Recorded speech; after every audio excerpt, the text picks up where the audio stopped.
In 1918, a virtually unknown German mathematician turned philosopher shocked the intellectual world with a single, earth-shattering claim. He had decoded the algorithm of history itself. Oswald Spengler didn't just predict events. He mapped the entire lifespan of Western civilization down to its final breath. And according to his calculations, we are now living through our civilization's final winter. This wasn't some mystical prophecy. This was mathematical certainty. While others saw random events, Spengler recognized patterns so precise they bordered on the supernatural. He watched as Rome, Egypt, China, and Greece all followed identical life cycles, each lasting almost exactly 1,000 years, each collapsing not from external threats, but from internal decay that followed predictable biological necessities. And most chilling of all, he identified the exact cultural symptoms that would signal Western civilization's imminent collapse. Symptoms we're witnessing everywhere today. Before we continue, if you enjoy unraveling hidden truths and uncovering the forces that shape our world, make sure to click that subscribe button. Your support allows us to continue bringing you the insights that truly challenge how we think. Now let's go deeper. In 1918, as Europe lay devastated by the First World War, a relatively unknown German philosopher named Oswald Spengler published a book that would send shockwaves through intellectual circles. The Decline of the West wasn't just another historical text. It was a mathematical model of civilization itself, revealing that cultures rise and fall not by chance, but according to biological necessities. Spengler's revelation was simple yet profound. Civilizations aren't just political or economic entities. They're living organisms. And like all organisms, they follow a predictable life cycle: birth, growth, maturity, decline, and death. This wasn't just philosophy, it was a scientific model that could predict the future with startling accuracy. Think about this. When you look at a seed, can you predict what tree it will become? Of course, it's encoded in its DNA. Spengler argued that civilizations work the same way. Their ultimate form, including their collapse, is predetermined from the moment they emerge. Let's consider Rome. It didn't fall in a day. It transitioned from a vibrant republic fueled by civic virtue and innovation to an increasingly bureaucratic, pleasure-seeking empire that eventually lost its cultural vitality. As its soul withered, its politics became increasingly autocratic, its art derivative, its religion formalistic. By the time barbarians crossed the borders, Rome had already collapsed from within. This pattern, this life cycle, isn't unique to Rome. It's universal. And here's where things get troubling. Spengler identified 8 great cultures in human history: the Babylonian, Egyptian, Chinese, Indian, Mexican, Mayan/Aztec, Classical, Greek/Roman, Arabian, and Western, European/American. Each followed the same pattern, each lasted about 1,000 years, and each collapsed not primarily from external threats, but from internal decay. Now, let's trace this pattern more precisely. Every civilization begins with what Spengler called its culture phase, a period of intense spiritual and artistic creativity emerging from rural areas. This is followed by a civilization phase characterized by materialism, urban life, skepticism, and eventually spiritual exhaustion.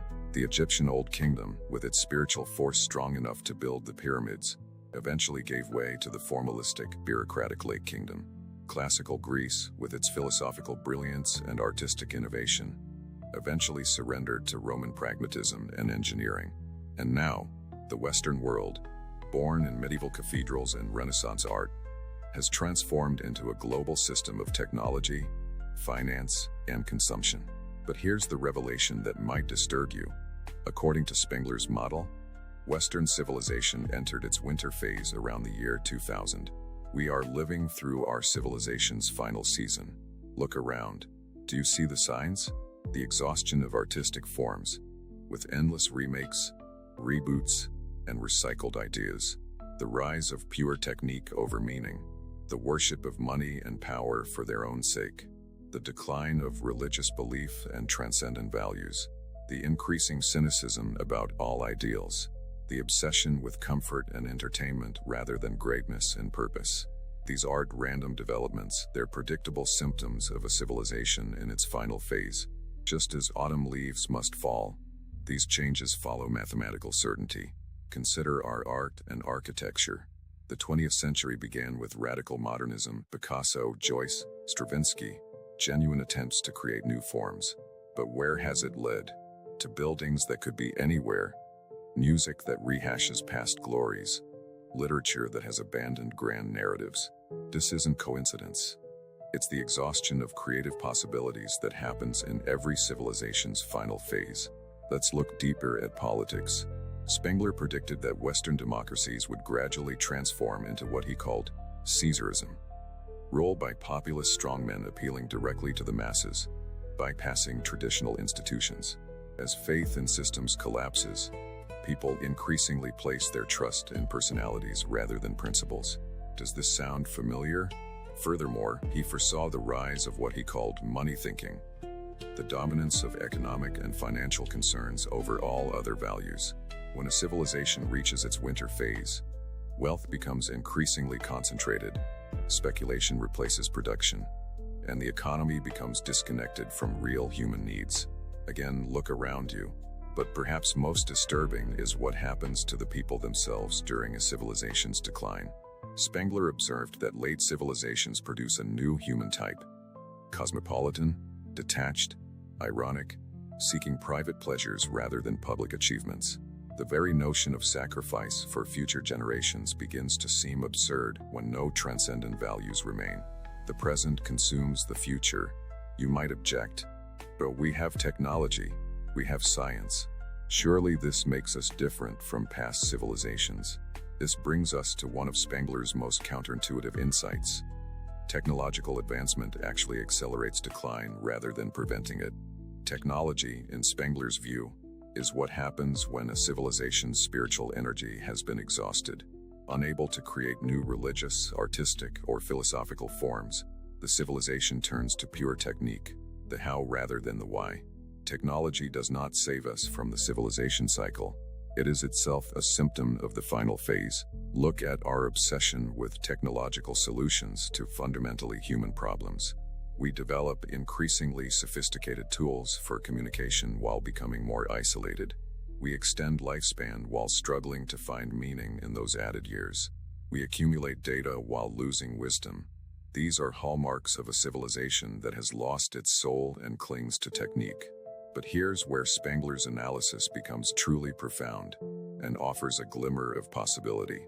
He believed that the decline of a civilization was not the end of humanity, but rather the necessary precondition for the birth of a new culture.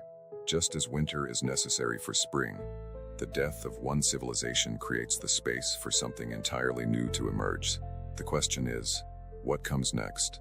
Spengler believed that the next great culture would not emerge from the existing centers of power, but from the periphery, from places currently considered backward or undeveloped. Just as Christianity emerged not from Rome but from a distant province, the next great spiritual cultural movement will likely arise far from New York, London, or Beijing. Moreover, he suggested that this new culture would not be merely a continuation of our scientific technological worldview, but something radically different, perhaps a return to spiritual or organic understanding of the world, but in an entirely new form. What seems irrational to us might form the core insights of this emerging culture. This brings us to a profound personal question. If we're living through the winter of our civilization, how should we respond? Should we fight against the inevitable decline, try to preserve what's valuable, or should we become midwives to whatever is struggling to be born? Spengler himself became increasingly pessimistic, arguing that the only honorable path was to face decline with stoic dignity, to be, as he put it, a good Roman. But is this the only option? Perhaps there's another possibility: to recognize the patterns while refusing to be determined by them. After all, even if civilizations follow predictable patterns, human consciousness does not. We have something previous generations lacked: historical self-awareness. We can see the pattern as it unfolds. This doesn't mean we can stop winter from coming, but perhaps we can prepare for spring in ways our ancestors couldn't imagine. What would this look like? It might mean preserving knowledge not just in digital formats that require complex infrastructure, but in forms that can survive civilizational collapse. It might mean building communities based on values that transcend our current materialistic paradigm. It might mean developing ways of living that don't depend on unsustainable systems. But most importantly, it might mean cultivating the seeds of the next culture, exploring new forms of spirituality, art, and social organization that could flourish after the current system has exhausted itself. Not clinging to what's dying, but nurturing what's waiting to be born. Consider this thought experiment. What if the purpose of our lives isn't to succeed within the civilization, but to create the conditions for the next one? What if we're not meant to be the harvesters, but the planters? This perspective changes everything. Suddenly, what looks like decline becomes transition. What seems like an ending becomes a beginning. The winter of our civilization might be the necessary condition for a spring we can barely imagine. But there's a deeper implication here that few are willing to face. If Spengler is right, then many of our current efforts to save or reform the system are fundamentally misguided. You cannot make autumn leaves turn green again. You cannot make an old man yawn. And you cannot reverse the winter of a civilization. This doesn't mean surrender or despair. It means working with the cycles rather than against them. It means distinguishing between what must be allowed to die and what must be preserved for rebirth. It means recognizing that collapse might be the necessary precondition for renewal. Think about forest fires. Ecologists now understand that periodic burning is essential for forest health. Clearing deadwood, releasing nutrients, and allowing new growth. Perhaps civilizational collapse serves a similar function, clearing away ossified structures and allowing new cultural forms to emerge. The question isn't whether our civilization will continue indefinitely. Spengler's analysis and historical patterns suggest it won't. The question is whether we can participate consciously in the transition, salvaging what's valuable while creating space for what needs to be born. This perspective isn't popular. We've been raised on progress narratives that assume continuous improvement. We've been taught that history moves in a straight line towards some glorious future. Spengler challenges all of this, suggesting instead that history moves in cycles, that every high culture must eventually exhaust its possibilities and die. But there's profound liberation in accepting this view. If decline is inevitable, we're freed from the responsibility to fix a system that cannot be fixed. Instead, we can focus on building lifeboats, preserving knowledge, cultivating wisdom, and nurturing the seeds of whatever comes next.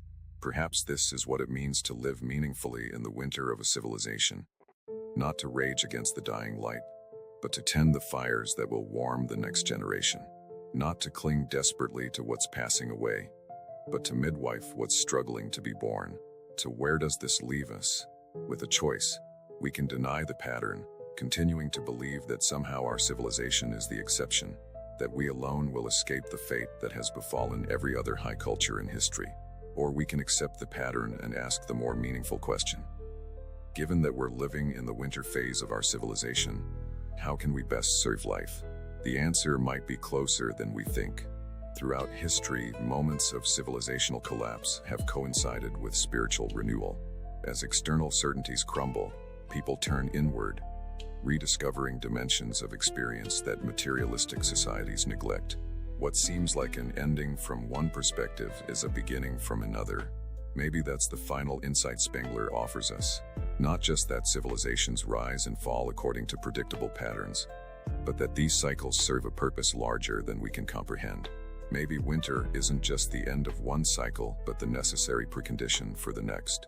Maybe what we're experiencing isn't just decay, but metamorphosis. If this exploration of civilizational cycles has made you think, challenged your assumptions, and sparked a deeper curiosity about history and philosophy, then make sure to subscribe. Don't forget to hit the like button and share this video with those who need to hear this truth.